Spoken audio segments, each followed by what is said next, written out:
ఈ బిజినెస్ ఏదైనా మీ ఊర్లో ప్రమోషన్ చేయాలంటే అది సుమన్ టీవీతోనే సాధ్యం. ఇప్పుడే సంప్రదించండి. Hello views, welcome to Suman TV. Cancer ఈ పేరు చెప్తేనే మనసులో ఒక భయాందోళన, ఒక ఆందోళన. క్యాన్సర్ పేషెంట్స్కి అత్యవసర పరిస్థితుల్లో డబ్బు అవసరమైతే కనీస సదుపాయాలు లేక మందులు కూడా కొనుక్కోలేని పరిస్థితిలో ఉన్న క్యాన్సర్ పేషెంట్ని ఎంతమందిని చూసాం. కానీ ఇక్కడ నేను చూపిస్తున్న విజయనగరం జిల్లాకి చెందిన పూల్బక్ కాలనీ దగ్గర ఉంటున్న రామప్పుడు పరిస్థితి చూస్తే ప్రతి ఒక్కరు కూడా కన్నీరు పెట్టాల్సిందే.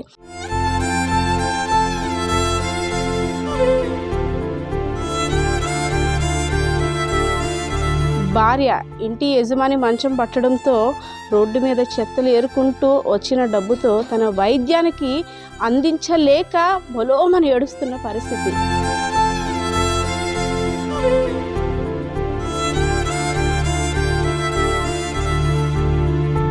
అలాగే స్కూల్కి వెళ్ళి హాయిగా నలుగురు పిల్లలతో చదువుకొని ఒక మంచి పొజిషన్కి రావాల్సిన కొడుకు 5వ తరగతో 3వ తరగతిలోనే చదువు ఆపేసి తను కూడా చెత్తలేరుకుంటూ తన తండ్రికి మందుల కోసం డబ్బులు ఉపయోగపడతాయని చెత్తలేరుకొని ఆ వచ్చే డబ్బుల్ని తన తండ్రి వైద్య ఖర్చులకి ఇస్తున్న వైనం.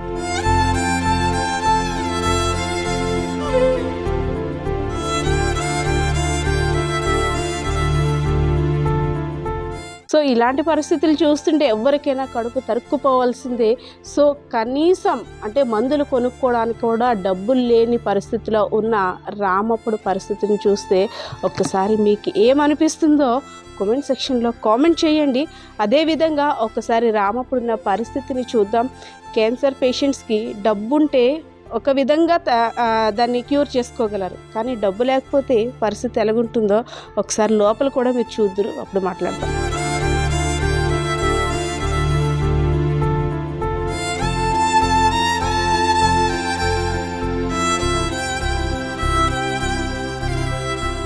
రామప్పుడు భార్య నాకు కాల్ చేసింది.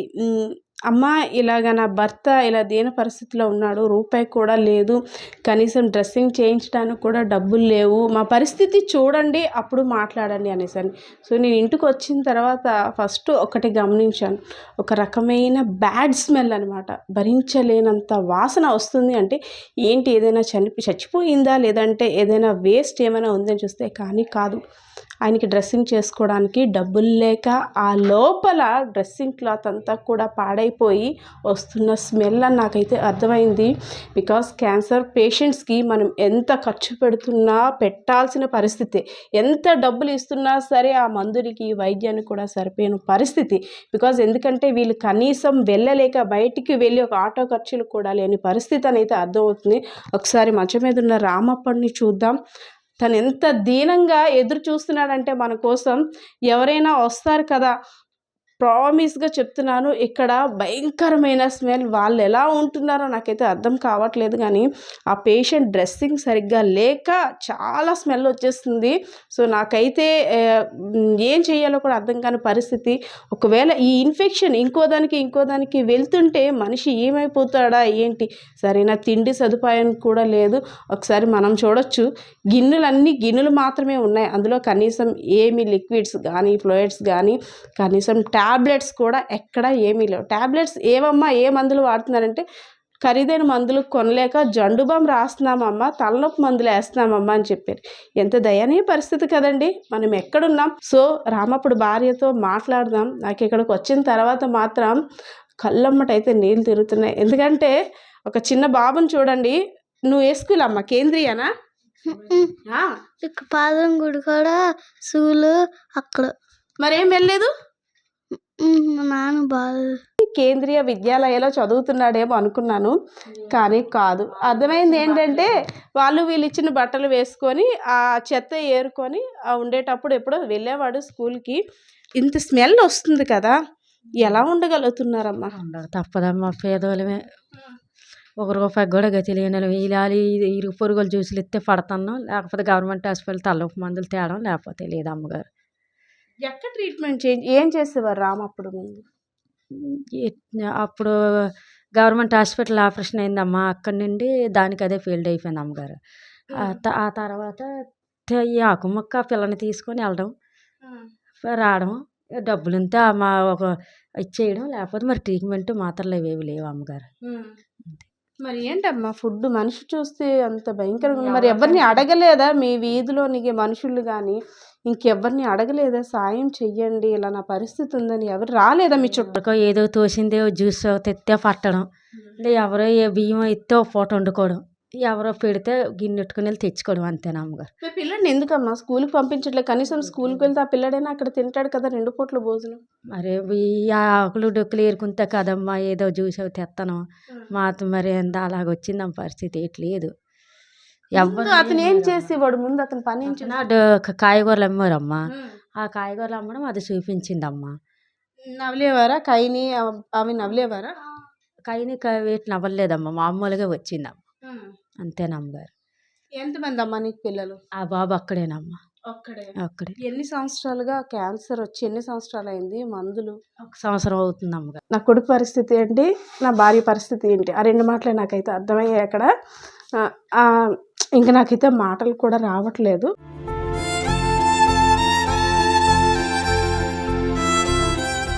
వచ్చిన తర్వాత నేను చూశాను కదా, మందులన్నీ చెక్ చేశాను. మన పేషెంట్కి ఏ మందులు ఇస్తున్నారో, ఎక్కడ ట్రీట్మెంట్ చేయించారో ఏమో అన్నీ చూస్తే నాకు కనబడిన మందులు ఇవే అనమాట. వాళ్ళు ఇగో ఈ ప్యాకెట్స్ తప్పితే గ్లౌస్ ఇవి ఉంచుకున్నారు. అది కూడా గవర్నమెంట్ హాస్పిటల్ సప్లై. మా హాస్పిటల్కి వెళ్తున్నారు కదా, అక్కడ ఎలా ఉంది? అక్కడికి వెళ్ళలేదమ్మా. గవర్నమెంట్ హాస్పిటల్లోని అవి ఇస్తేనే అలాగా ఇంటికాడ ఇలా తుడుచుకుంటాం, లేకపోతే లేదంతే. అవి కూడా ఇవ్వడం లేదు. మరి అక్కడికి వెళ్ళి క్లీన్ డ్రెస్సింగ్ చేయమని అడగలేదు? నల్లపోతుంటారు కదమ్మా. మరి ఎవరిని తీసుకొచ్చి అంటే పోనీ ఎవరిని బ్రతిమలాడి డ్రెస్సింగ్ క్యాన్సర్ పేషెంట్ అని ఎవరు రావట్లేదమ్మా. మరి నేను తీసుకెళ్ళాను కదా అమ్మగారు. ఇప్పుడు అమ్మ మీరు పిలిచారు, మేము వచ్చాము, ఇక్కడ చూసాము, మీకు ఏం కావాలమ్మా చెప్పమ్మా. మీకు సాయం ఏదో మాకు చెయ్యండి అమ్మ. అందుని కానీ ఆఫర్ ఏదో మీకు కలిగింది పెట్టండి. రూపాను పాపని ఎంత ఎడతారు. మరి అన్నీ ఆగిపోతాయి అమ్మ. తినడానికి ఇబ్బంది ఉంది, కొడుకుడికి ఇబ్బంది, అతనికి ఇబ్బంది ఉంది, మందులకి అన్నిటికీ ఇబ్బందేనా. మీకు కలిగిన సాయం చేయండి అమ్మ, అంతే. నాన్న నీకేం కావాలి? మీ నాన్నకి ఏం నాన్నకి జ్యూస్ ఇంక మాత్రలు. వాళ్ళ నాన్నకి కావాల్సింది జ్యూసు, మాత్రలు. డబ్బులు ఎందుకు అవసరం అవుతాయో బాబుకు కూడా తెలియదు. సో ఇక్కడ మీకు క్లారిటీ వచ్చింది ఆ పిల్లడి మనస్తత్వం, ఆ పిల్లడి పరిస్థితి. అమ్మ ఏంటి అంటున్నాం కదా, ఏదైనా చేయించమ్మా, ఆగిపోతుంది, వాసన రసింగు లేదు, ఏటీ లేదమ్మ, పురుగు పట్టేస్తుంది, అంతవరకు వచ్చేసింది. దానికి డబ్బులు లేవు, ఆపేసామమ్మ. పురుగు పట్టితే చనిపోతారు కదమ్మా.